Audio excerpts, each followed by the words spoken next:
On October 10, 1945, in the wreckage of a defeated Reich, Soviet state security interrogators sat across from a man who had spent the war selling Germany's future in slogans and certainty. S.A. Gruppenführer Werner Wechter was not a rocket engineer, not a physicist, not a plant manager at a secret facility. He was a propaganda operator with connections, exactly the kind of figure who lived off rumor networks that ran from ministries to industrial boardrooms, from party offices to weapons development circles. And in that interrogation, Wechter told a story that, if true, would have rewritten the final months of the Second World War.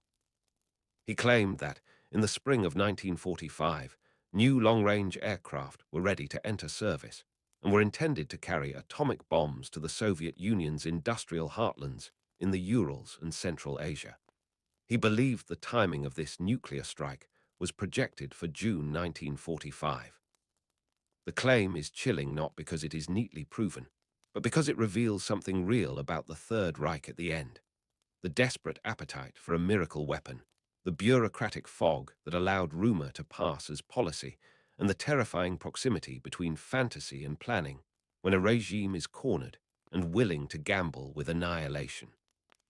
Wechter's words, recorded after the war by Soviet security organs, sit at the intersection of documented Nazi wonder weapons projects, the known state of German nuclear research, and the real strategic logic of late-war Germany.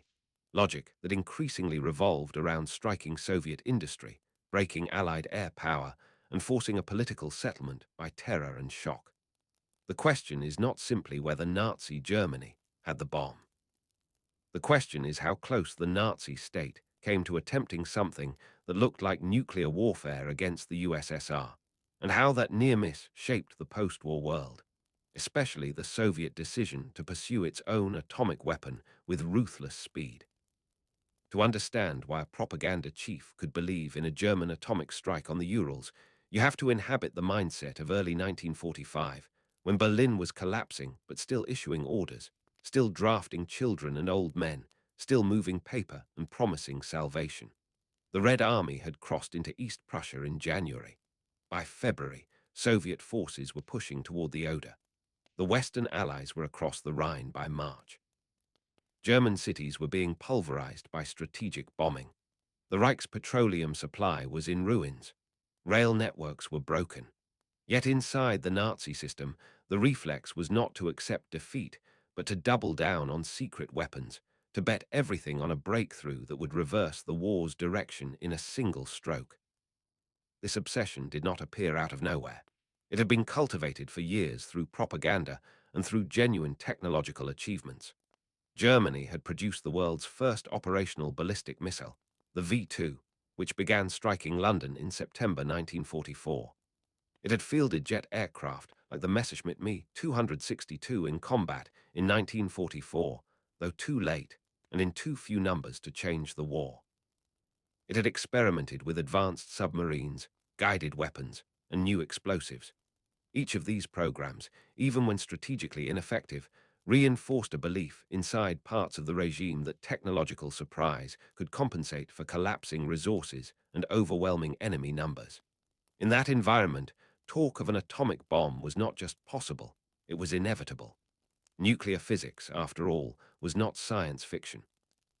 It was a field in which German scientists had been world leaders before 1933. The discovery of nuclear fission had been made in Germany in 1938 by Otto Hahn and Fritz Strassmann, interpreted by Lise Meitner and Otto Frisch. The scientific foundations existed. The question was whether the Nazi state could convert them into an industrial weapon under wartime conditions.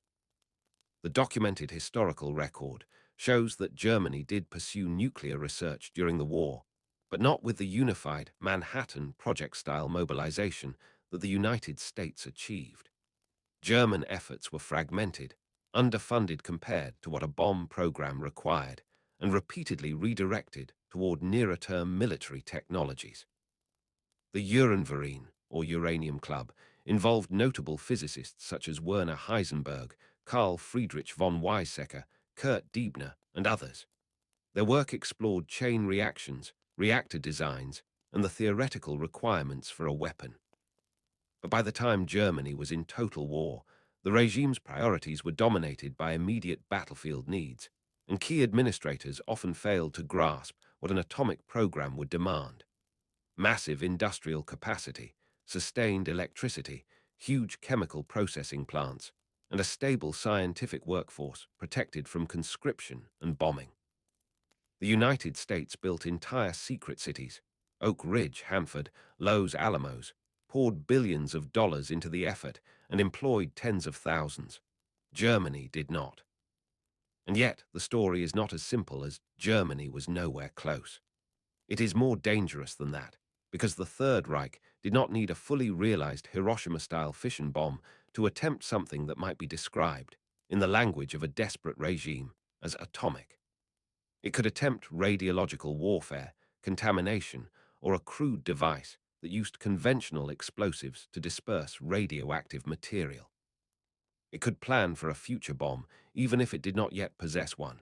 And in doing so, it could develop delivery concepts, aircraft requirements, target lists, and operational fantasies that would later be taken seriously by interrogators and intelligence analysts.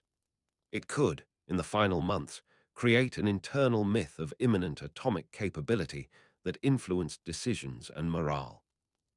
Wechter's testimony fits into that late-war atmosphere, a swirl of claims, half-secrets, and deliberate deception, where a propaganda official might hear from specialists that the ultimate weapon was coming and then relay it as near fact. By spring 1945, Germany's strategic situation was catastrophic, but the geography of Soviet industry still mattered. The Soviet Union had survived the initial German invasion in 1941 in part by relocating critical industrial capacity eastward, beyond the reach of most German bombers. Entire factories were dismantled and moved to the Urals, Siberia, and Central Asia. Cities like Magnitogorsk and industrial nodes in the Urals became symbols of Soviet resilience. Steel, tanks, aircraft engines, munitions, all produced far from the front. Nazi planners understood this. The Luftwaffe had never developed a true strategic bombing force comparable to the U.S. Army Air Forces or RAF Bomber Command. Germany's war economy and air doctrine were oriented toward tactical support and interdiction, not deep strategic bombing. But as the war turned against them, the idea of striking Soviet industry in the East became a recurring dream.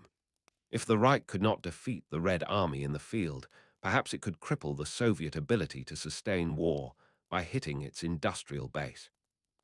This is where Wechter's claim about new long-range aircraft becomes historically revealing.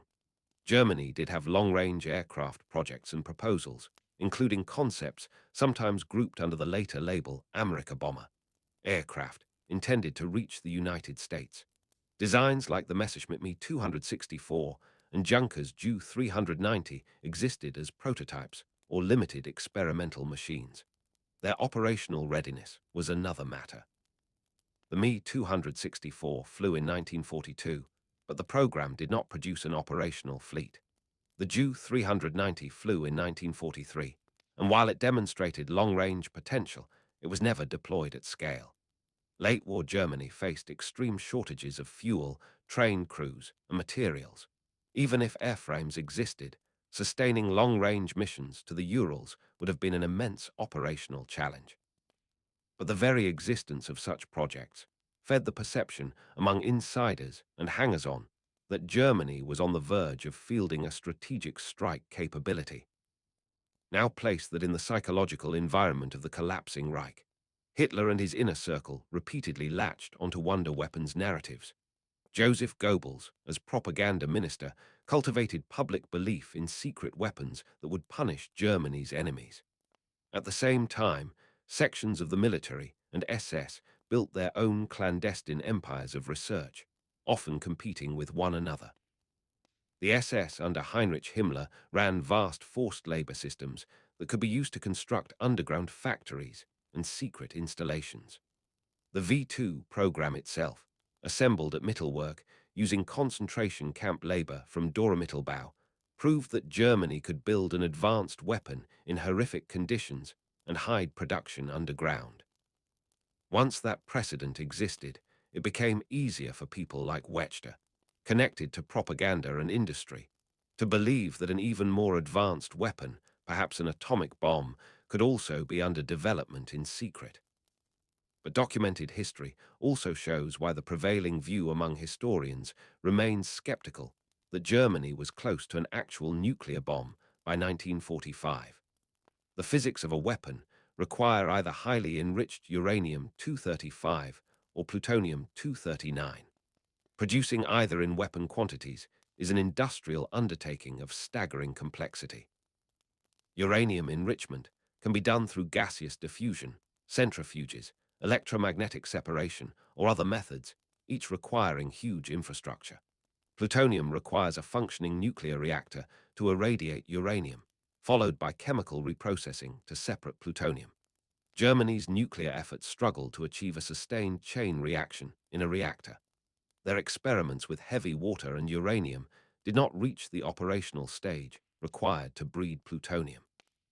Heavy water, critical for certain reactor designs, was produced in Norway at Vemork, and Allied sabotage operations repeatedly targeted it, including the famous Norwegian Commando raid in 1943 and later bombings. Those operations did not single-handedly stop the German bomb, but they did disrupt a key supply line for one of Germany's reactor pathways. The German program also suffered from organizational fragmentation. Different groups pursued competing reactor designs and theoretical approaches. Funding and priority were inconsistent. As the war intensified, the regime often favored immediate weapons over long-term projects. The United States, by contrast, centralized authority, protected scientific talent, and committed resources at a scale that Germany, under blockade and bombing, could not match. When Allied forces captured German nuclear sites in 1945 and later interned key scientists at Farm Hall in England, the recorded conversations revealed surprise among the German physicists at the news of Hiroshima.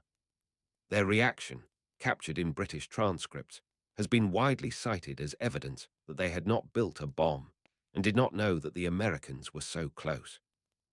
The Farm Hall transcripts also show confusion, rationalization, and debate among the scientists about whether they could have done it, whether they had tried, and whether moral restraint played any role.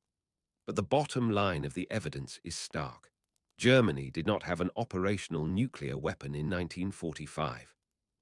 So why does Wechter's interrogation matter? Because it illuminates the gap between technical reality and political belief. In authoritarian systems under existential threat, belief can become operationally significant even when it is wrong. If Nazi leaders believed, or wanted others to believe, that an atomic weapon was imminent, they might plan around it, allocate scarce resources, or attempt to use the rumor as leverage. Even if no bomb existed, the idea could influence decisions.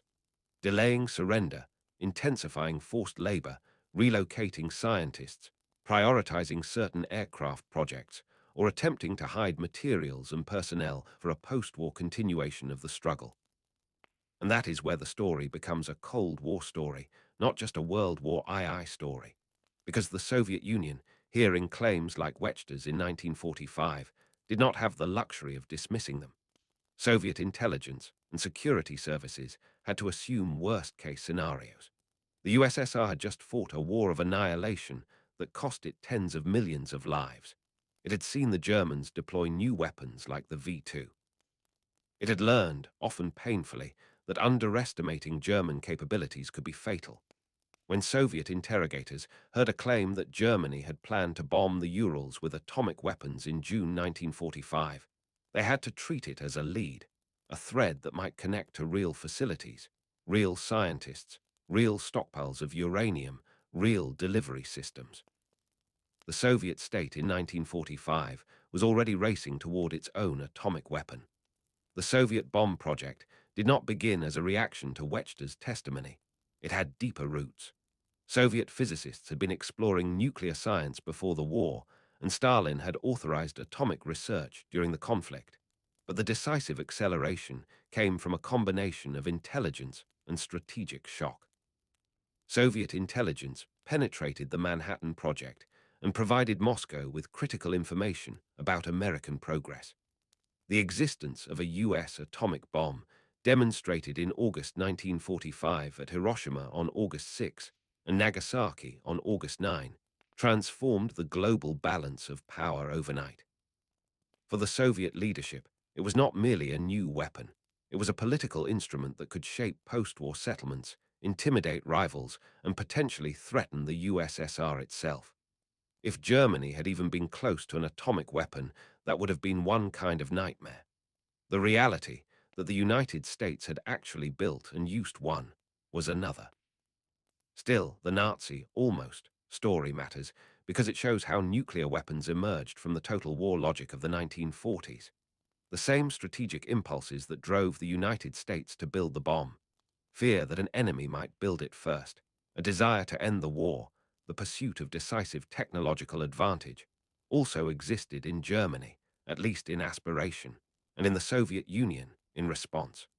The nuclear age was not born from a single decision. It was born from a chain of decisions made under pressure, where each state acted partly on what it knew and partly on what it feared.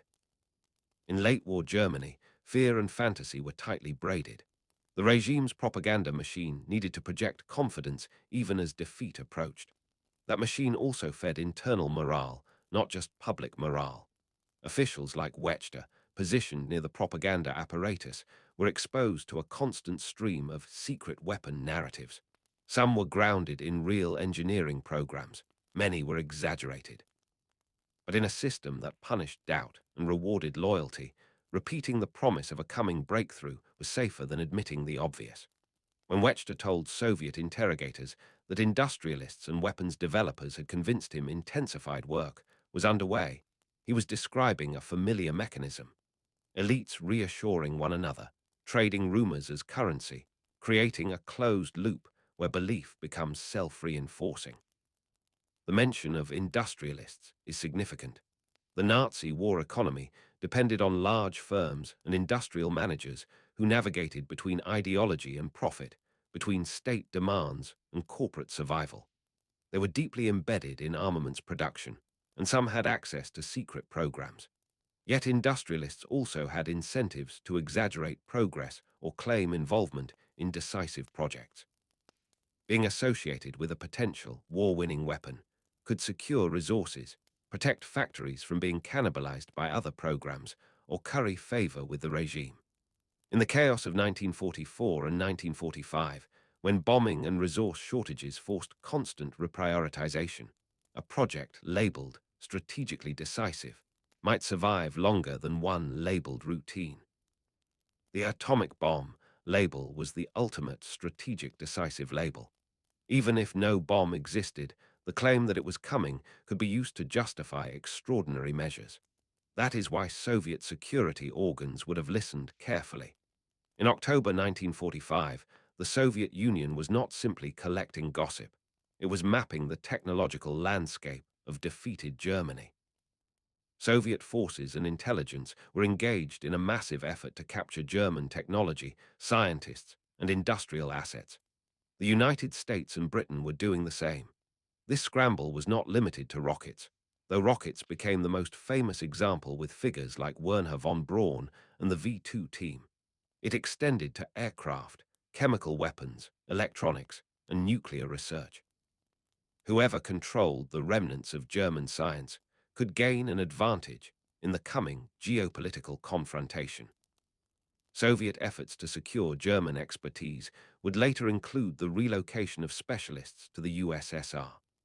In the nuclear realm, the Soviet program, led scientifically by Igor Kurchatov, benefited from intelligence on American designs and from the broader post-war environment in which German scientific assets were being harvested by all major powers. Kurchatov's role, often compared in popular history to J. Robert Oppenheimer in the United States, was central to turning political urgency into an operational weapon. But Kurchatov worked under a system where political stakes were brutal.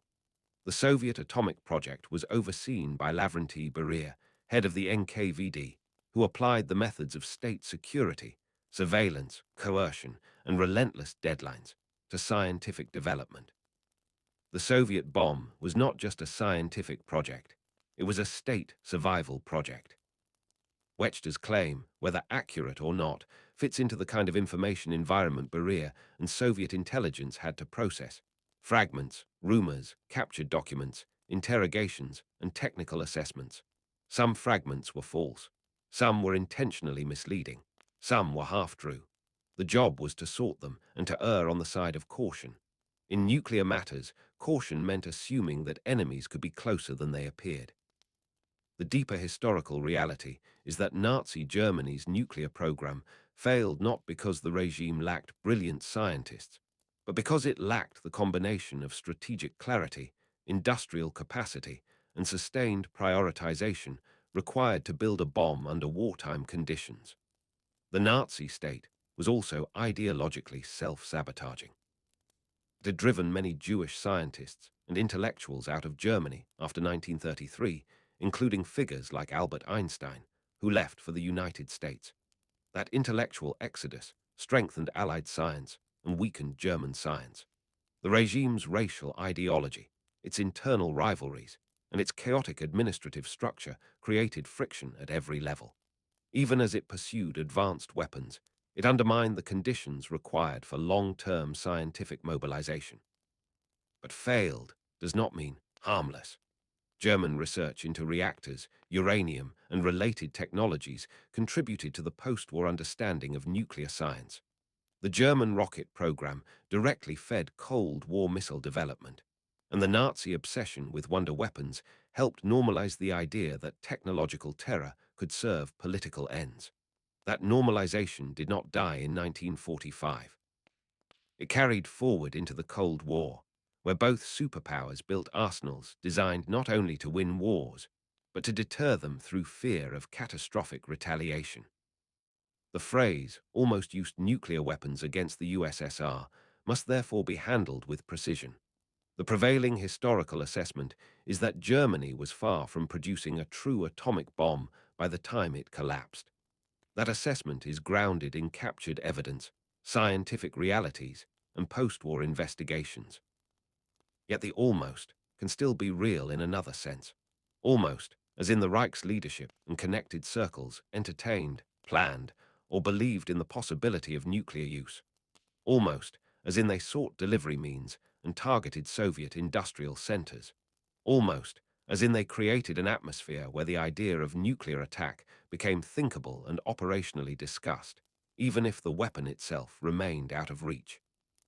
And that is what makes the story dangerous, because history is not only shaped by what states can do, but by what they think they can do and what their enemies fear they can do.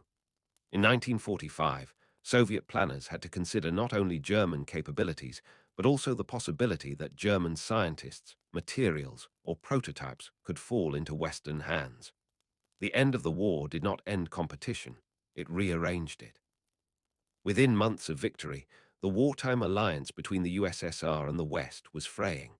In that environment, every rumor about German nuclear progress mattered, because it could signal a future threat, either from a revived Germany under Western influence or from Western powers armed with German science. The Soviet response was to accelerate everything.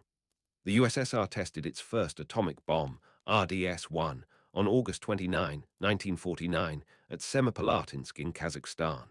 That date is a pivot point in modern history. It ended the US monopoly and opened the era of nuclear parity, arms races, and mutual deterrence. The Soviet test was the product of indigenous scientific effort, brutal political pressure, and intelligence collection.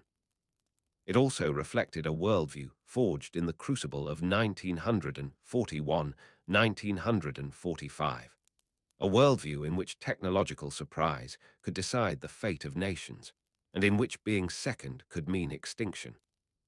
When you look back at Wechter's October 1945 interrogation claim, new long-range aircraft, atomic bombs aimed at the Urals, a projected strike in June 1945, you see a ghost of a path not taken. If Germany had possessed a real atomic weapon, and if it had the means to deliver it, it would have used it. The Third Reich had already demonstrated a willingness to commit mass murder on an industrial scale. It had waged a war of annihilation in the East, starving cities, executing civilians, and treating entire populations as expendable. The moral barrier to nuclear use did not exist in a regime that had already crossed every other barrier. The only barrier was capability. And that is the final, unsettling takeaway. Nazi Germany did not end the war with an atomic bomb, and the strongest evidence indicates it never came close to a deployable weapon. But the regime's pursuit of decisive terror technology, its internal myth-making about secret weapons, and the intelligence panic those rumors generated helped shape the post-war world. The Soviet Union emerged from the war determined never again to be at the mercy of an enemy's breakthrough, real or imagined. That determination fed the Soviet atomic project, and the Soviet atomic project fed the Cold War's central fact.